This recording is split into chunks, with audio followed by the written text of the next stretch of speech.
Lecture du premier livre de Samuel. En ces jours-là, le Seigneur dit à Samuel : « Prends une corne que tu rempliras d'huile et pars. Je t'envoie auprès de Jessé de Bethléem, car j'ai vu parmi ses fils mon roi. » Lorsqu'ils arrivèrent et que Samuel aperçut Eliab, il se dit : « Sûrement c'est lui le Messie, lui qui recevra l'onction du Seigneur. » Mais le Seigneur dit à Samuel : « Ne considère pas son apparence ni sa haute taille, car je l'ai écarté. Dieu ne regarde pas comme les hommes regardent l'apparence, mais le Seigneur regarde le cœur. » Jessé présenta ainsi à Samuel ses 7 fils, et Samuel lui dit : « Le Seigneur n'a choisi aucun de ceux-là. » Alors Samuel dit à Jessé : « N'as-tu pas d'autres garçons ? » Jessé répondit : « Il reste encore le plus jeune. Il est en train de garder le troupeau. » Alors Samuel dit à Jessé : « Envoie-le chercher. Nous ne nous mettrons pas à table tant qu'il ne sera pas arrivé. » Jessé le fit donc venir. Le garçon était roux, il avait de beaux yeux, il était beau. Le Seigneur dit alors : « Lève-toi, donne-lui une onction, c'est lui. » Samuel prit la corne pleine d'huile et lui donna l'onction au milieu de ses frères. L'Esprit du Seigneur s'empara de David à partir de ce jour-là.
Lecture de la lettre de saint Paul apôtre aux Éphésiens. Frères, autrefois vous étiez ténèbres, maintenant, dans le Seigneur, vous êtes lumière. Conduisez-vous comme des enfants de lumière. Or la lumière a pour fruit tout ce qui est bonté, justice et vérité, et sachez reconnaître ce qui est capable de plaire au Seigneur. Ne prenez aucune part aux activités des ténèbres, elles ne produisent rien de bon, démasquez-les plutôt. Ce que ces gens-là font en cachette, on a honte même d'en parler. Mais tout ce qui est démasqué est rendu manifeste par la lumière, et tout ce qui devient manifeste est lumière.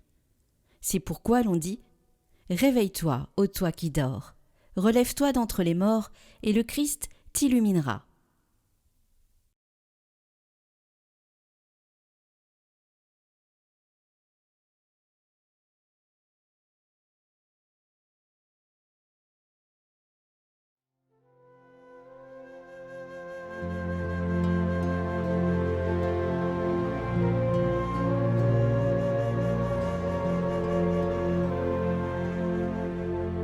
Évangile de Jésus-Christ selon saint Jean. En ce temps-là, en sortant du temple, Jésus vit sur son passage un homme aveugle de naissance. Ses disciples l'interrogèrent. « Rabbi, qui a péché, lui ou ses parents, pour qu'il soit né aveugle ?» Jésus répondit. « Ni lui, ni ses parents n'ont péché, mais c'était pour que les œuvres de Dieu se manifestent en lui. Il nous faut travailler aux œuvres de celui qui m'a envoyé, tant qu'il fait jour. La nuit vient où personne ne pourra plus y travailler. Aussi longtemps que je suis dans le monde, je suis la lumière du monde. » Cela dit, il cracha à terre, et avec sa salive il fit de la boue. Puis il appliqua la boue sur les yeux de l'aveugle, et lui dit « Va te laver à la piscine de Siloé. » Ce nom se traduit « envoyé ». L'aveugle y alla donc, et il se lava. Quand il revint, il voyait. Ses voisins et ceux qui l'avaient observé auparavant, car il était mendiant, dirent alors « N'est-ce pas celui qui se tenait là pour mendier ?» Les uns disaient « C'est lui ». Les autres disaient « Pas du tout, c'est quelqu'un qui lui ressemble ». Mais lui il disait « C'est bien moi ». Et on lui demandait « Alors comment tes yeux se sont-ils ouverts ?» Il répondit « L'homme qu'on appelle Jésus a fait de la boue. Il me l'a appliqué sur les yeux et il m'a dit « Va à Siloé et lave-toi ». J'y suis donc allé et je me suis lavé. Alors j'ai vu. Ils lui dirent « Et lui, où est-il » Il répondit « Je ne sais pas ». On l'amène aux pharisiens, lui, l'ancien aveugle. Or, c'était un jour de sabbat que Jésus avait fait de la boue et lui avait ouvert les yeux. À leur tour, les pharisiens lui demandaient comment il pouvait voir. Il leur répondit « Il m'a mis de la boue sur les yeux, je me suis lavé et je vois. » Parmi les pharisiens, certains disaient « Cet homme-là n'est pas de Dieu, puisqu'il n'observe pas le repos du sabbat. » D'autres disaient « Comment un homme pécheur peut-il accomplir des signes pareils ?» Ainsi donc ils étaient divisés. Alors il s'adresse de nouveau à l'aveugle. « Et toi, que dis-tu de lui puisqu'il t'a ouvert les yeux ?» Il dit « C'est un prophète. » Or les Juifs ne voulaient pas croire que cet homme avait été aveugle, et que maintenant il pouvait voir. C'est pourquoi ils convoquèrent ses parents, et leur demandèrent « Cet homme est bien votre fils, et vous dites qu'il est né aveugle ? Comment se fait-il qu'à présent il voit ?» Les parents répondirent « Nous savons bien que c'est notre fils, et qu'il est né aveugle. Mais comment peut-il voir maintenant ? Nous ne le savons pas. Et qui lui a ouvert les yeux ? Nous ne le savons pas non plus. Interrogez-le, il est assez grand pour s'expliquer. » Ses parents parlaient ainsi parce qu'ils avaient peur des Juifs. En effet, ceux-ci s'étaient déjà mis d'accord pour exclure de leurs assemblées tous ceux qui déclaraient publiquement que Jésus est le Christ. Voilà pourquoi les parents avaient dit « Il est assez grand, interrogez-le ». Pour la seconde fois, les pharisiens convoquèrent l'homme qui avait été aveugle, et ils lui dirent « Rends gloire à Dieu. Nous savons, nous, que cet homme est un pécheur. » Il répondit « Est-ce un pécheur ? Je n'en sais rien. Mais il y a une chose que je sais. J'étais aveugle et à présent je vois. » Ils lui dirent alors « Comment a-t-il fait pour t'ouvrir les yeux ?» Il leur répondit « Je vous l'ai déjà dit et vous n'avez pas écouté. Pourquoi voulez-vous m'entendre encore une fois ? Serait-ce que vous voulez, vous aussi, devenir ses disciples ?» Ils se mirent à l'injurier. « C'est toi qui es son disciple. Nous, c'est de Moïse que nous sommes les disciples. nous savons que Dieu a parlé à Moïse. Mais celui-là, nous ne savons pas d'où il est. » L'homme leur répondit, « Voilà bien ce qui est étonnant. Vous ne savez pas d'où il est, et pourtant il m'a ouvert les yeux. Dieu, nous le savons, n'exauce pas les pécheurs. Mais si quelqu'un l'honore et fait sa volonté, il l'exauce. Jamais encore on n'avait entendu dire que quelqu'un ait ouvert les yeux à un aveugle de naissance. Si lui n'était pas de Dieu, il ne pourrait rien faire. » Ils répliquèrent, « Tu es tout entier dans le péché depuis ta naissance, et tu nous fais la leçon ?» Et ils le jetèrent dehors. Jésus apprit qu'ils l'avaient jeté dehors. Il le retrouva et lui dit, « Crois-tu au Fils de l'homme » Il répondit, « Et qui est-il, Seigneur, pour que je croie en lui ?» Jésus lui dit, « Tu le vois, c'est lui qui te parle. » Il lui dit, « Je crois, Seigneur. » Et il se prosterna devant lui. Jésus dit alors, « Je suis venu en ce monde pour rendre un jugement, que ceux qui ne voient pas puissent voir, et que ceux qui voient deviennent aveugles. » Parmi les pharisiens, ceux qui étaient avec lui entendirent ces paroles et lui dirent, « Serions-nous aveugles nous aussi ?» Jésus leur répondit, « Si vous étiez aveugles, vous n'auriez pas de péché, mais du moment que vous dites « Nous voyons », votre péché demeure.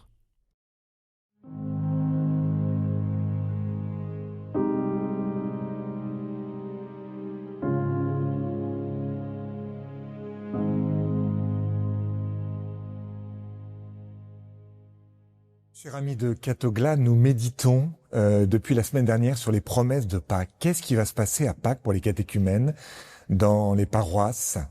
Eh bien, on a entendu la Samaritaine et le Christ nous sauve, nous fait le don de cette vie nouvelle, symbolisée par cette eau vive. La Samaritaine se rend compte que son corps, son être, qu'elle n'aime pas, dans lequel elle ne veut pas descendre, eh bien, est un lieu où la vie va jaillir. Elle va devenir temple du Saint-Esprit. Donc la première chose, c'est que le Saint-Esprit fait de nous un temple où il aime se reposer. On ne va pas adorer sur la montagne, on adore en nous.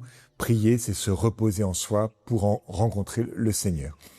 Et la deuxième chose, et c'est l'évangile d'aujourd'hui, c'est que l'Esprit Saint me donne de voir. Le baptisé va passer de l'obscurité à la vision. On a cet aveugle de naissance, ça veut dire qu'il va voir quelque chose qu'il n'a jamais vu, qui est le Christ. Le Christ est ce créateur, ce recréateur, qui lui permet d'entrer dans cet inconnu. Cet inconnu, c'est quoi? C'est la vie éternelle. Et puis, sur la terre, c'est la foi. La foi, c'est ce don qui me permet de voir.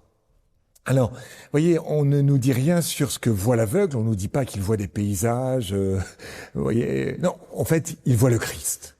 Et à chaque fois, les noms du Christ vont changer tout au long de cet évangile. Avoir la foi, c'est avoir un don de Dieu qui me permet de voir. Voir quoi? Voir en Jésus, pas simplement un homme historique, mais voir le Verbe de Dieu, voir mon Sauveur. Et du coup, vous voyez, on voit bien dans l'évangile des gens, par exemple, qui voient des choses, comme la résurrection de Lazare, mais qui justement ne voient pas le Sauveur, mais voient un ennemi de la foi. J'aime bien dire, en reprenant cette expression de Guillaume de Mentières, que la foi nous fait passer du poids à l'opticien. Pour certains, avoir la foi, c'est poser un pas dans le vide, comme une balance qui me permettrait de croire. C'est pas du tout ça la foi, c'est pas un saut dans le vide. La foi, c'est une paire de lunettes, c'est-à-dire une grâce qui me permet de voir dans des événements la trace de Dieu. Je vais voir par exemple dans le Christ, non pas un personnage historique, mais le Fils de Dieu. La foi, c'est pas croire sans voir, c'est reconnaître ce que l'on voit. Je vais reconnaître dans l'Eucharistie, l'hostie, la présence du Dieu vivant. Je vais reconnaître dans les saints, non pas des épiphénomènes, des gens avec du charisme, mais la trace du passage de Dieu dans la vie de telle ou telle personne. Je vais rencontrer, je vous donne encore d'autres exemples, dans la réconciliation d'un couple, l'œuvre de Dieu. Je vais discerner dans un temps de prière à la chapelle, en fait, le passage de Dieu qui me fait goûter comme est bon le Seigneur. Vous voyez, à chaque fois, ce don me donne quelque chose que humainement je ne peux pas avoir. Et c'est ça, vous voyez, cette vision qu'on retrouve dans la première lecture avec le choix de David. Eh bien, David, C'est vraiment pas celui qu'on aurait choisi, mais en fait, le prophète discerne en David, l'élu. Alors, d'accord, je reçois ce don, mais qu'est-ce que je dois faire? Je dois coopérer. On voit bien comment cet aveugle va à la piscine de Siloé pour s'y laver. Donc, il fait un petit quelque chose. Et puis, la deuxième chose pour voir, c'est de refuser les ténèbres. Ce que dit saint Paul dans sa lettre, sachez reconnaître ce qui est capable de plaire au Seigneur. Ne prenez aucune part aux activités des ténèbres, elles ne produisent que du néant, mais démasquez-les. Alors il y a deux choses. D'abord, de ne pas prendre part aux activités des ténèbres. Ça veut dire, vous savez, chaque acte nous conduit dans un lieu de vie ou de mort, et puis de démasquer, c'est-à-dire de reconnaître là où est la vie, là où est la mort. Alors, je me disais, mais comment on démasque les activités des ténèbres? Comment je peux demander au Seigneur de me sortir de cet aveuglement? Une chose, il y en aurait d'autres, mais une chose que je propose, c'est de demander à son frère. En fait, pourquoi nous sommes en Église? Pourquoi le Christ appelle les disciples deux par deux? Parce que vous avez quelqu'un à côté de vous qui vous dit, mais tu peux te tromper. Pourquoi nous avons un parrain? Pourquoi nous avons une marraine? Parce que le péché, par principe, il est auto-aveuglant. Ça veut dire que, en fait, celui qui est dans le péché, il est comme dans la bouche du dragon. Et quand vous êtes dans la bouche du dragon, vous ne voyez pas qu'il y a un dragon avec vous, à côté de vous. C'est exactement, c'est comme dans les paraboles. Mais Seigneur, tu nous dis, quand est-ce qu'on t'a vu avoir faim, avoir soif, être prisonnier? On t'a pas vu, Oui, vous m'avez pas vu. Pourquoi? Parce que le péché est auto-aveuglant. Voilà. Ils ont des yeux et ne voient pas, des oreilles et n'entendent pas. Nous sommes un petit peu comme les idoles du psaume. En fait, nous sommes aveuglés. Nous avons dans notre vie, en quelque sorte, des angles morts. Et donc, ce que je vous propose cette semaine, c'est de dire au Seigneur, mais écoute Seigneur, sur tel ou tel point, je te demande de me montrer mon angle mort, sur telle activité, sur tel comportement, si je suis parent avec mes enfants, si je suis professeur avec mes élèves, si je suis curé avec ma paroisse. Seigneur, montre-moi en fait ce que je ne vois pas sur ma propre vie. Et alors, j'ai la joie de sortir cette semaine un livre qui s'appelle « Vive nos relations dans la paix », qui s'affiche maintenant aux éditions des Béatitudes. En fait, Vive nos relations dans la paix, c'est un petit manuel pour que le chrétien ne soit pas aveugle, qu'il ait une lumière sur ses angles morts. En fait, c'est le fruit de pas mal d'années d'expérience en Église, et je me suis dit c'était bien de mettre par écrit, en fait, un peu les pièges de la relation, les angles morts, en fait, des choses qu'on ne voit pas dans notre rapport utilitariste aux personnes, dans notre manière de parler, dans notre manière de gouverner, de dépenser l'argent, dans la gestion des conflits. Il y a un certain nombre de comportements, en fait, qui sont pas ajustés, mais on le voit pas. Et donc, voilà, évidemment, je vous encourage à vous procurer ce livre. J'en suis fier, évidemment, sinon je l'aurais pas écrit. Et il me semble qu'il est nécessaire. Et c'est un petit livre que vous pouvez partager avec d'autres, vous voyez, dans une lecture commune, par petite fraternité, pour vous questionner. Mais Seigneur, montre-moi où est mon aveuglement.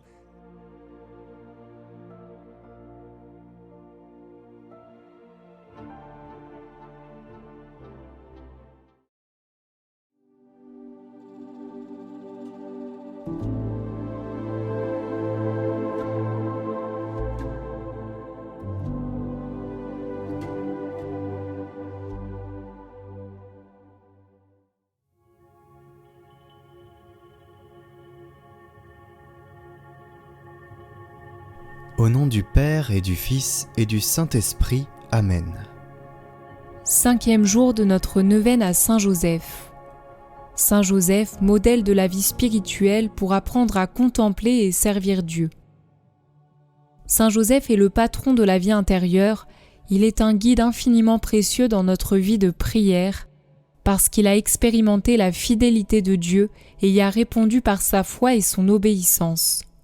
En effet, au-delà des épreuves et de ce qu'il ne comprenait pas, il a continué sa route, il a persévéré. Il a obéi à ce que Dieu lui demandait à travers l'ange et il s'est engagé personnellement en prenant Marie chez lui, en se mettant en route pour le recensement ou encore en fuyant en Égypte. Nous avons tendance à vite nous décourager en nous arrêtant à ce que nous ressentons ou ne ressentons pas, à cause de nos tentations, nos distractions, nos faiblesses ou nos péchés. Nous jugeons même parfois notre prière, notre oraison, oubliant qu'avant tout elle est une activité surnaturelle, un don de Dieu. Saint Joseph nous apprend à choisir de bonnes dispositions, notre bonne volonté, une intention droite et vraie, celle de vraiment servir le Seigneur et de l'aimer. Saint Joseph nous apprend à entrer dans une vie de prière qui soit une relation à Dieu, à la Sainte Trinité, une relation avec Jésus, avec l'aide de Marie qui veille sur nous et nous conduit toujours à connaître Jésus et à recevoir sa parole. Joseph est un guide sûr parce qu'il a été proche de Marie qu'il a aimée et il a été proche de Jésus qu'il a éduqué. En fait, en conduisant la Sainte Famille, il s'est laissé lui-même conduire par Dieu. Seigneur, faites-moi grandir en vie intérieure à l'exemple de Joseph, dans une relation aimante et confiante avec vous, en sachant écouter ce que vous voulez me dire, humblement et avec fidélité. Amen. Glorieux Saint Joseph, époux de Marie, accordez-nous votre protection paternelle, nous vous en supplions par le cœur de Jésus-Christ. Ô vous dont la puissance infinie s'étend à toutes nos nécessités et sait nous rendre possibles les choses les plus impossibles, ouvrez vos yeux de Père sur les intérêts de vos enfants. Dans l'embarras et la peine qui nous pressent, nous recourons à vous avec confiance. Daignez nous prendre sous votre charitable conduite et régler pour nous cette affaire si importante et si difficile. Vous pouvez exprimer votre intention.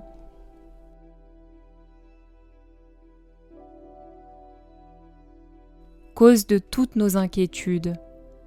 Faites que son heureuse issue tourne à la gloire de Dieu et au bien de ses dévoués serviteurs. Ainsi soit-il.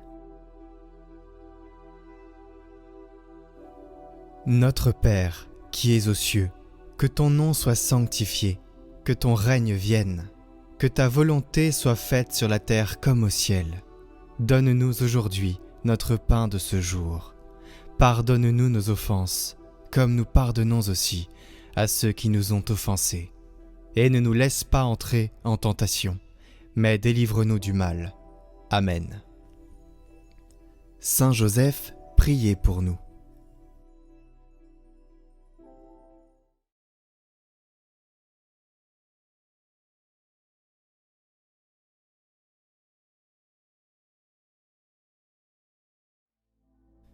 Prions pour toutes les intentions déposées en commentaire cette semaine. Notre Père qui êtes aux cieux, que votre nom soit sanctifié, que votre règne vienne, que votre volonté soit faite sur la terre comme au ciel. Donnez-nous aujourd'hui notre pain de ce jour. Pardonnez-nous nos offenses, comme nous pardonnons aussi à ceux qui nous ont offensés. Et ne nous laissez pas entrer en tentation, mais délivrez-nous du mal. Amen. Je vous salue Marie, pleine de grâce, le Seigneur est avec vous. Vous êtes bénie entre toutes les femmes, et Jésus, le fruit de vos entrailles, est béni. Sainte Marie, Mère de Dieu, priez pour nous, pauvres pécheurs, maintenant et à l'heure de notre mort. Amen. Gloire au Père et au Fils et au Saint-Esprit, comme il était au commencement, maintenant et pour les siècles des siècles. Amen.